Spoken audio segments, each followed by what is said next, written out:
This is Steve Sterling with Sentinel 17 Gaming. Thank you for checking it out. If you haven't already subscribed to the channel, hit the like icon and hit the bell so you can be notified of when I upload any new content. Now today I want to talk about the Bioshock Collection. For those of you that subscribe to PlayStation Plus, it was free with PlayStation Plus for February, and it will be for a few more days. So if you haven't already picked it up, I definitely recommend it. There's a couple other titles, The Sims 4, I think, and Goat Simulator that are also free. But the Bioshock Collection is what really shines. Now, for those of you that haven't ever played the Bioshock Collection, the original Bioshock came out in 2007, and it was truly a testament to the power of the PlayStation 3 and the Xbox 360. It uses the Unreal Engine, but it was how it crafted such phenomenally looking environments that made Bioshock a must-have game for anybody who had a PlayStation 3 or an Xbox 360. And I bought it and paid full price for it whenever I owned a PlayStation 3 when I had first picked one up, because it was such a phenomenal game. But the thing that was really phenomenal about it was not just the graphics, it's the story. Now in Bioshock 1, you basically are kind of thrown into a very difficult situation. You know, you find yourself in Rapture. It's a city at the bottom of the ocean. Craziness is running amok, and the duality that you use to combat these, you're able to eject yourself with what's called plasmids, and it gives you superpowers of sorts. Now, in addition to that, of course, you can use weapons, but you can go back and forth between the plasmids and the weapons. So it's basically like you have superpowers, and then you have all these different weapons you can find, pistols, shotguns, submachine guns, so on and so forth. It was a game that really set the standard for what creative first-person shooter games should do. Now, of course, it's obvious with how successful the first Bioshock was that there was going to be a Bioshock 2. And with Bioshock 2, they said, hey, let's try something a little different. Let's stick you in the role of a Big Daddy. And for anyone who's played Bioshock 1, you know that the Big Daddy is the big menacing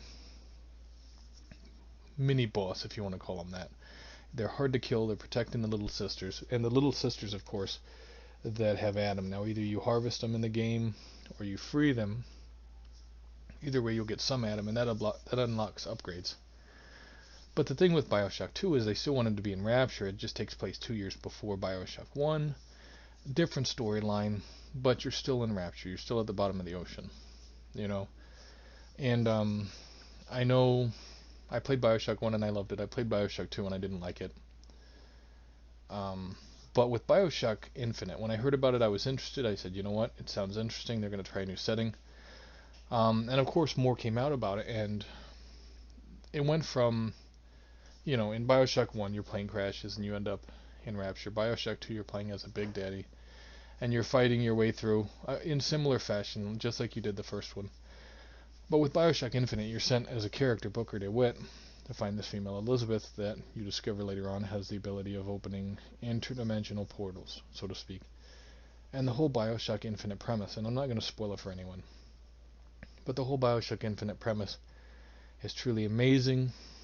It's a very smart critique on a lot of problems. And Bioshock Infinite doesn't take place in the middle of the 20th century. It actually takes place, I believe, in 1912.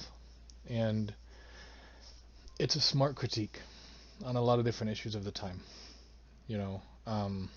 Patriotism, racism, Christianity, a whole bunch of different hot topics.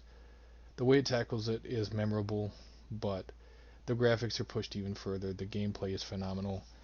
The superpowers are not called plasmids anymore.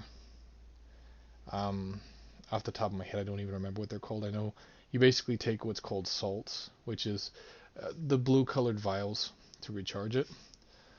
And the fact also that the female that you rescue, Elizabeth, is able to hold her own. You don't have to protect her. And she actually gives you helpful stuff like first aid kits and money in combat. It was a tremendous help to the player. And so when I heard that they were making a Bioshock 4 all these years later, I was extremely excited Now, there is an article that I am going to link. It's from Tech Radar, and it actually discusses different tidbits of information that have come out. I believe it was the 2K Games Twitter account that had mentioned this, saying that they are working on a new Bioshock, but it's going to be several years away, which is obviously going to be next gen. I'd be surprised if we get any current gen versions.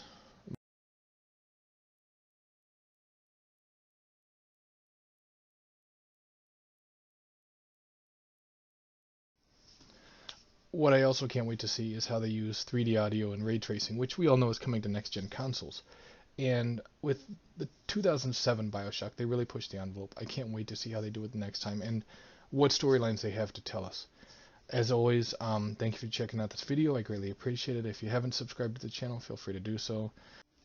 Twitter, Mixer, Twitch, check me out. This is Steve Sterling with Sentinel 17 Gaming.